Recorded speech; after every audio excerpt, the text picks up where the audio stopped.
Vamos fazer uma reflexão hoje sobre a fonte dos medos, seja eles quais forem. Eu fiquei pensando durante essa semana, onde muitos países do mundo inteiro e o Brasil também, por causa da pandemia do coronavírus, está todo mundo isolado dentro de casa e devido a tantas informações, muitas delas contraditórias, algumas assustadoras, algumas até prevendo tempos de dores, outras prevendo o fim do mundo, eu comecei a pensar o que está por trás de tanta coisa. Além das questões políticas, das questões econômicas, quais eram as questões individuais que estavam por trás de tudo isso? E eu vi que era medo. E eu sou de uma família de 10 irmãos, e desses 10 irmãos, 9, contando comigo, são idosos. O engraçado é que nesse momento que o Brasil está vivendo, principalmente, algo se revela em nós que precisa ser vencido, que é a fonte de todo e qualquer medo. Se você for procurar na fonte dos medos, está lá o medo inicial, o medo da morte. Vamos ver o que está por trás do medo da morte. Vamos lá. Para fazer essa análise eu vou usar o livro dos judeus, que depois do século I se tornou também o livro dos cristãos e de muitas outras religiões. Este livro não é um livro religioso. Ele tem uma sabedoria de um povo que atravessou milênios, desertos, dificuldades, guerras, lutas, perseguições. E depois de atravessar milênios, esse povo está aqui na terra hoje, forte e poderoso. Por isso, eu acredito que o seu livro seja um livro também poderoso, cheio de verdades e sabedorias que a gente precisa aprender. Antes de falar sobre ele, eu quero falar sobre uma forma de aprendizagem que eu, como pedagogo e educador, procuro mostrar que não se aprende dessa forma. Se você pega um livro e lê uma palavra só desse livro, você captou a mensagem do livro? Não. Se você pegar uma frase só desse livro, ou um parágrafo, ou até mesmo um capítulo, ou mesmo diversos capítulos, você pegou a mensagem do livro? Não. É preciso ler todo o livro para entender a mensagem. E é isso que eu fiz para compreender a fonte do medo do ser humano, a fonte do medo da morte. Vou mostrar para você por que você precisa vencer o medo da morte. E para vencer o medo da morte, você precisa saber o que alimenta esse medo. Vencendo esse medo, os outros medos são automaticamente dissolvidos e desaparecem. O livro dos judeus e dos cristãos, que alguns chamam de Bíblia, revela isso com muita clareza e também mostra como vencer esse medo para que você tenha uma vida livre de todo e qualquer medo e passe a ter uma vida de alegria e prazeres impensáveis antes disso. Vou repetir.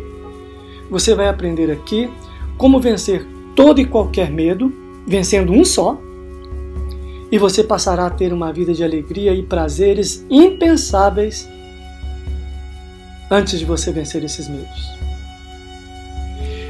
Eu vou dividir o livro, a Bíblia, o livro dos judeus e dos cristãos, em 3 partes muito simples: começo, meio e fim.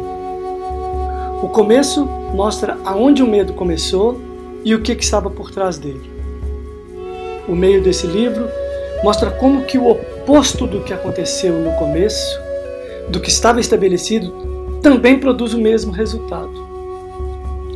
E o fim desse livro mostra a solução para se viver sem medo e encarar a vida e os seus desafios com cautela, coragem e sair sempre alegre e muito vitorioso e cheio de perspectivas.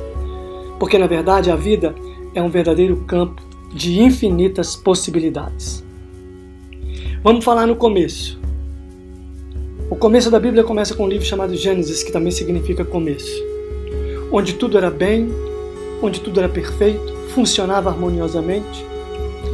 E lá no meio desse lugar paradisíaco havia plantado duas árvores: a árvore do conhecimento do bem e do mal e a árvore da vida. Muita gente confunde isso e acha que a árvore do conhecimento do mal são duas. Não, é uma só, produzindo a mesma coisa. E o engraçado é que os primeiros humanos, que é um casal representante como o início da humanidade, quer dizer, esse problema de medo começou na gênese da humanidade, no princípio da humanidade, seja ele como macaco, seja ele como Adão e Eva, seja ele como foi, não interessa aqui.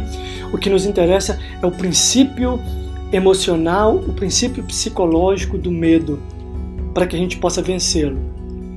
E nesse começo, a árvore que é exaltada e chama a atenção dos primeiros humanos é a árvore do conhecimento do bem e do mal. Então não havia essa ideia, não havia esse prisma de existência entre bem e mal, o que era positivo e o que era negativo, o que era errado e o que era certo.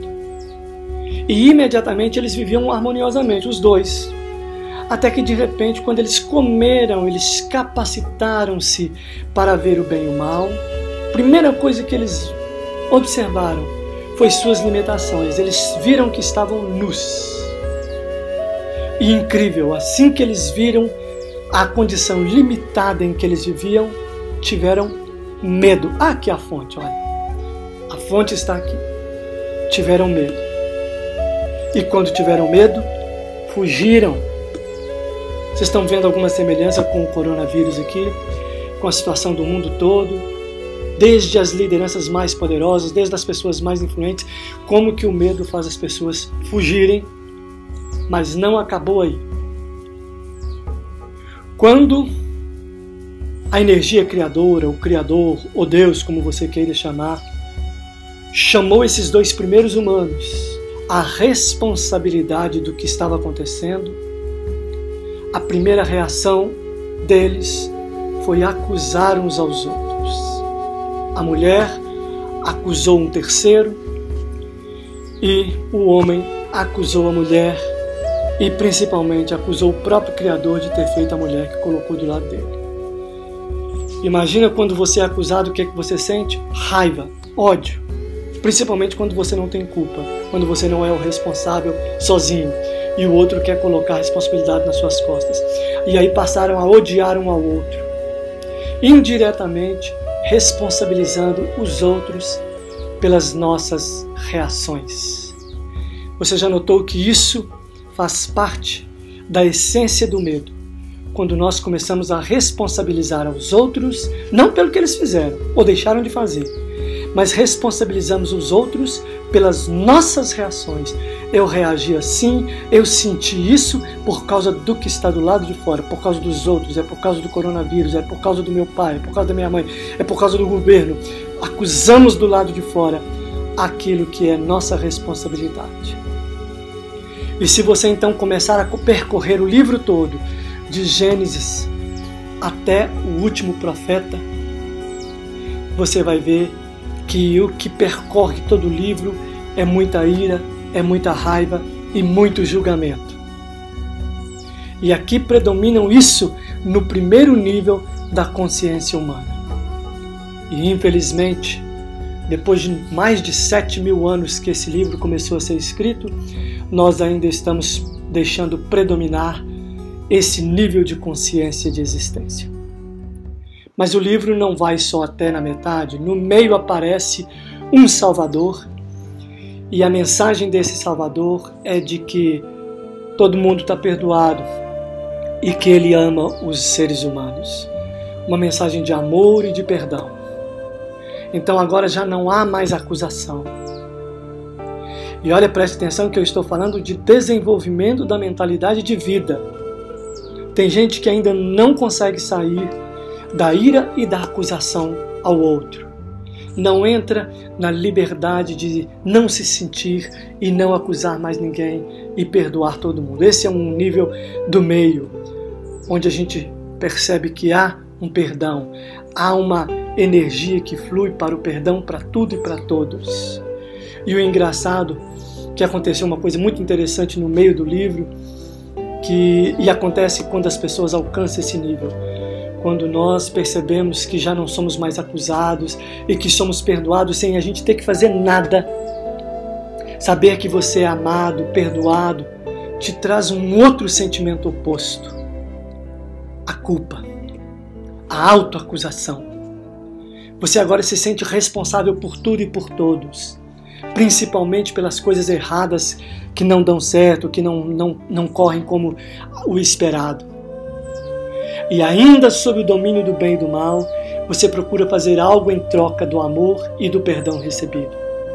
Nós vemos que 99%, vou dizer até 100% das pessoas que alcançam esse nível querem dar algo em troca, querem dar algo para o outro, querem fazer algo para recompensar o grande amor e o grande perdão que receberam.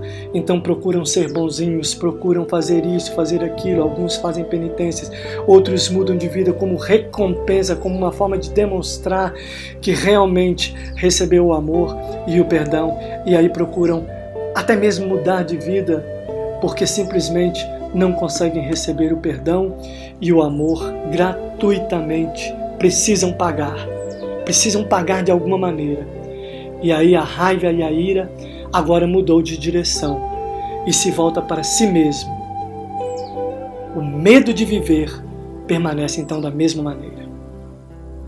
E aí o livro prossegue o tempo todo tentando convencer os homens, as cartas, os livros, principalmente muitas cartas, a história, tentando fazer com que o medo de viver desapareça e o medo de morrer também desapareça.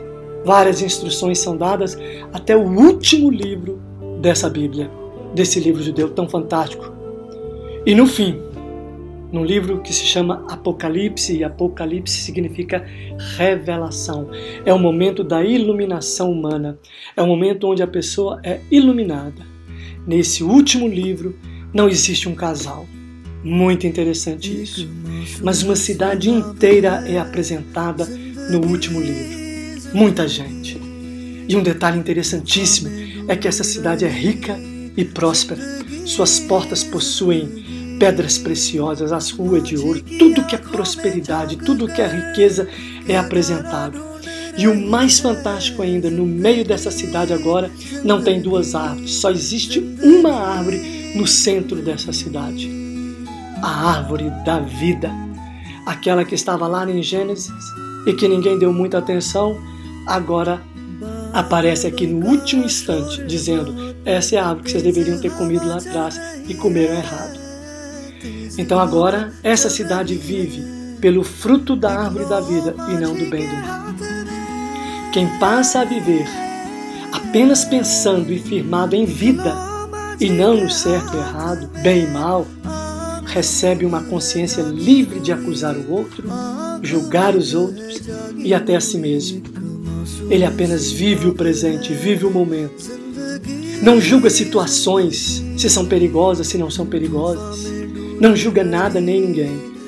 Ele apenas vive. Quem adquire essa nova consciência e elevada espiritual, percebe que existe um só pastor e guia dos homens, que a energia do universo só está nos guiando para aperfeiçoamento da própria existência e da própria vida. E que nós todos somos um só, porque o tempo de julgar passou, acabou. O tempo de condenar acabou. É uma experiência psicológica, é uma experiência individual, emocional, ela é inconsciente. E quando você experimenta isso por meio de reflexões, por meio de meditações, essa experiência te livra de qualquer medo e estabelece uma confiança que vem do mais profundo do seu ser, vem de dentro, do mais profundo do seu inconsciente, enchendo o seu corpo e sua vida de vitalidade e vontade de transformar tudo e todos em apenas vida prosperidade e amor. Medite, reflita muito e procure observar em você diariamente qual tipo de mentalidade e comportamento você tem e promove durante todo o seu dia nas suas conversas, nos seus relacionamentos. E procure vivenciar o caminho da liberdade, saindo do juízo e do julgamento e indo para a vida, indo para essa dimensão onde nenhum julgamento sai da sua boca, nem mesmo cogita em pensamentos, muito menos em sentimentos.